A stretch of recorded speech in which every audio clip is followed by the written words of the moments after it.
Em uma reviravolta inesperada, o presidente da Argentina, Javier Milei, acaba de anunciar um resultado que é uma verdadeira humilhação para políticos de esquerda e mostra que o governo Lula está totalmente errado. E olha que absurdo, uma das notícias mais importantes dos últimos anos foi anunciada pelos nossos vizinhos na Argentina e, estranhamente, a mídia tradicional brasileira praticamente ignorou, e agora você vai entender o porquê. Mas eu preciso deixar claro, se você é aquele tipo de esquerdista que gosta de ser manipulado e gosta de cair na narrativa da mídia tradicional, sai desse vídeo, porque o que eu vou te mostrar aqui, com certeza você não vai gostar. Mas se você é daquele que ainda usa a sua cabeça e gosta de se manter informado, lembra de já deixar um like e se inscrever nesse canal para você avisar o algoritmo que você quer mais conteúdos como esse. Porque o que eu mostro aqui, dificilmente você vai ver na televisão. Quando Javier Milei assumiu a presidência na Argentina, o povo argentino estava acostumado a escutar esse tipo de notícia. A cidade de Rosário, a mais violenta da Argentina, está praticamente parada. Vários setores decidiram paralisar as atividades depois que 4 pessoas foram mortas a sangue frio. Agora, um ano depois que Javier Milei entrou no poder, ele anunciou um resultado assustador. A taxa de homicídios caiu para o menor valor em 25 anos. Aí você se pergunta como ele conseguiu um resultado tão histórico. Será que foi humanizando o combate ao pequeno crime? A gente quer ver se a gente consegue humanizar o combate ao pequeno crime. Muito pelo contrário. No começo do seu governo, Javier Milei fez um pacto com uma pessoa que você provavelmente conhece, Nayib Bukele, presidente de El Salvador. E qual que era esse pacto? A Argentina agora prometeu que iria implementar um modelo de combate ao crime organizado que foi feito lá em El Salvador. E quando esse acordo foi anunciado, meu amigo, a mídia tradicional caiu metendo pau em Javier Milei, dizendo que isso ia contra os direitos humanos, que isso não funcionava, que só funcionava em El Salvador porque era um país pequeno. Mas agora, meu amigo, pergunta pro povo argentino como é viver em um país mais seguro. A Argentina atingiu o resultado de se tornar o segundo país mais seguro da América Latina, perdendo apenas para um. Qual será que é esse país? El Salvador, de Nayib Bukele. E se você achou esse resultado impressionante, você não tá sozinho. O novo presidente dos Estados Unidos, Donald Trump, adorou a ideia e já prometeu fazer algo muito parecido nos Estados Unidos. O novo presidente dos Estados Unidos mal assumiu e já tomou medidas que deixou os criminosos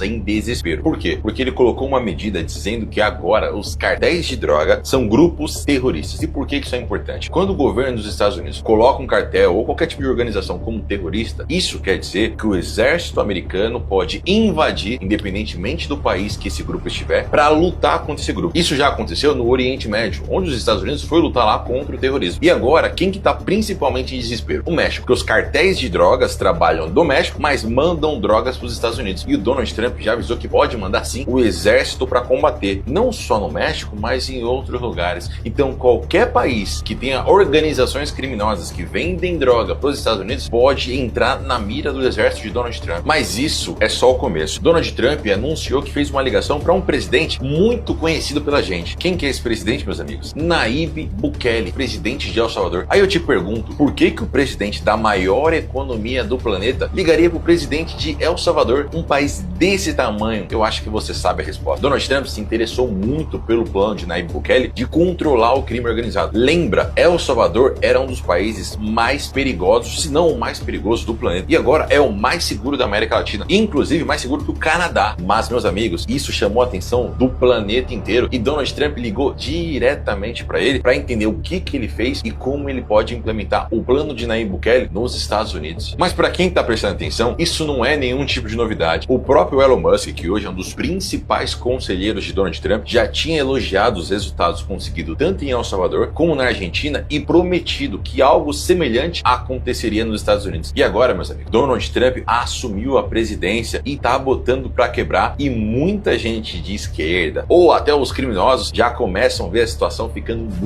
muito feia. E o que pouca gente entende é que isso é um verdadeiro tapa na cara do governo brasileiro. Isso porque os Estados Unidos são o segundo maior parceiro comercial do Brasil. E eles não estão se aproximando do Brasil. Na verdade, eles estão se aproximando de quem? Da Argentina de Javier Milei, querendo inclusive fazer a mesma coisa que a Argentina tá fazendo lá. Parece bobagem, né? Mas repara no chilique que o ministro Haddad deu em uma entrevista para a CNN. Alguns editoriais pedindo que o Brasil adotasse as reformas do Milei na Argentina. Ministro, deixa eu fazer a pergunta, imagina então, você, de novo. Se você vai jogar ele o país... faz a pergunta por mim e ele mesmo responde. Vai jogar, não vai, ministro? não, eu estava resgatando uma pergunta tua. Vai jogar o país na encrenca que está a Argentina, com inflação de mais de 100%, com o PIB caindo 4%, qual é o sentido de uma reforma dessa para botar 60% da população na pobreza? Você deve ter percebido que existe um grande esforço da mídia tradicional brasileira para dizer que Javier Milei está destruindo a Argentina, está colocando o povo na pobreza e um monte de loucura. Mas eu te pergunto, você vê a mídia explicando que quem destruiu a economia da Argentina foi os políticos de esquerda que comandavam o país até o momento que Javier Milei entrou? Não, né? Mas será que esse negócio que Javier Milei está destruindo a Argentina é realmente verdade? A Argentina saltou de pior economia para a que mais deve crescer na América Latina.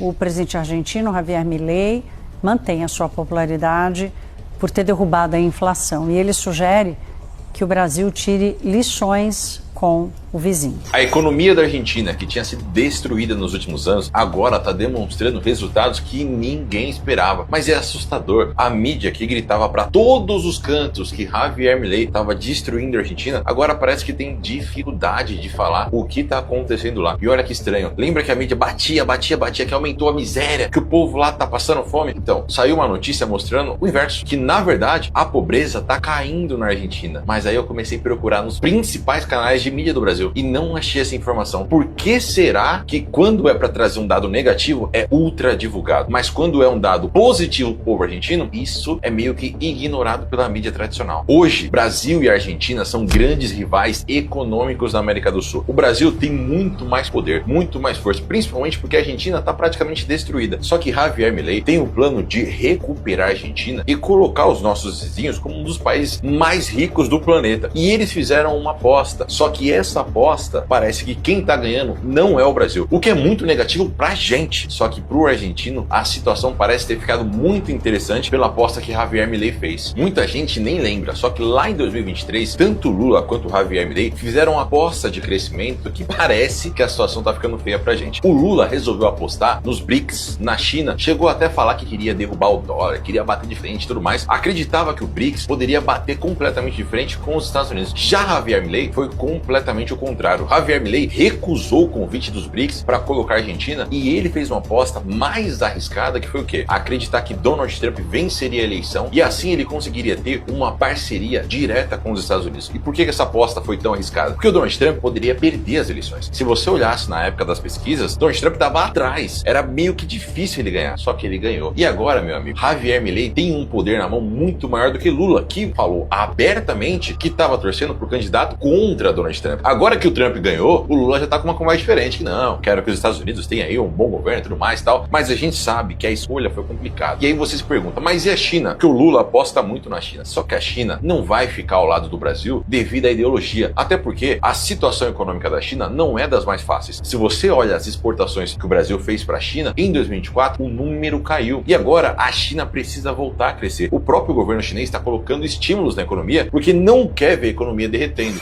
O governo chinês tenta usar comida de rua para movimentar a economia do país. E aí, você acha que a China vai brigar com Donald Trump? Pelo menos eu acho que era isso que passava na cabeça do Lula e da galera do PT. Só que a China fez, não, vou conversar com Donald Trump. Saiu notícia essa semana que os dois estão negociando, porque esse negócio de que a China é comunista, no nome do Partido Comunista é até interessante, mas até o próprio ex-ministro do Brasil falou claramente que a China é um dos capitalistas mais agressivos do mundo. Para você ter ideia, a China, que é vista como um país comunista, na verdade, tá lotada de bilionários e empresas gigantescas. Então não, meu amigo, a China não vai entrar em guerra furada por causa de ideologia. Muito pelo contrário, a China quer negociar com os Estados Unidos, que é a maior economia do planeta. E vendo toda essa situação, olha o que o Javier Milei disse em uma reunião do Fórum Econômico Mundial. Tampoco me siento solo porque a lo largo de este año he podido encontrar compañeros en esta pelea por las ideas de la libertad en todos los rincones del planeta.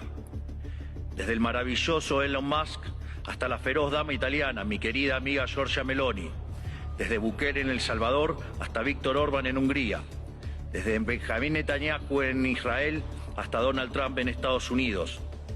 lentamente se ha ido formando una alianza internacional de todas aquellas naciones que queremos ser libres y que creemos en las ideas de la libertad. Javier Milei deixou claro para o mundo inteiro que existe uma aliança entre ele, Donald Trump, Nayib Bukele, que a gente está falando desde o início do vídeo, Elon Musk, a primeira-ministra da Itália e outros presidentes conservadores. E para o Brasil, isso aqui é muito importante, porque no ano que vem, em 2026, a gente vai escolher o nosso novo presidente. E o próprio presidente Lula já deixou claro que 2026 já é ali. Lembra, pro governo Lula, o ano de 2025 começou horroroso por toda essa crise de monitoramento do Pix. E agora, meus amigos, eles estão desesperados porque vem uma onda internacional conservadora de direita e internamente o governo Lula também tá fraco. Então a situação pode mudar muito forte e o governo Lula tá sentindo isso, e não só o governo Lula, mas o povo brasileiro também. Se você olha, a aprovação do governo Lula vem caindo muito forte, até no Nordeste, que é o local onde o PT tem muita força. Mas eu vejo várias pessoas na internet dizendo que não aguentam mais, que tem vários amigos no Nordeste que não querem nem ouvir falar do Lula. Então a situação pro Brasil é muito importante, porque essa onda internacional parece que tá chegando aqui agora. Preste atenção no que tá acontecendo no mundo. A Argentina tá buscando crescer, El Salvador tá buscando crescer, e existe uma aliança global de direita conservadora que tá impactando o mundo, pode chegar aqui no Brasil. E a gente tem que estar muito ligeiro para se preparar. Você acha que em 2026 o governo Lula vai se manter no poder, ou a gente vai conseguir ver uma mudança muito forte onde a direita volta a liderar esse país? Lembra de deixar o seu comentário aqui e se inscreve nesse canal, porque o que eu mostro aqui dificilmente você vai ver na televisão. Um grande abraço.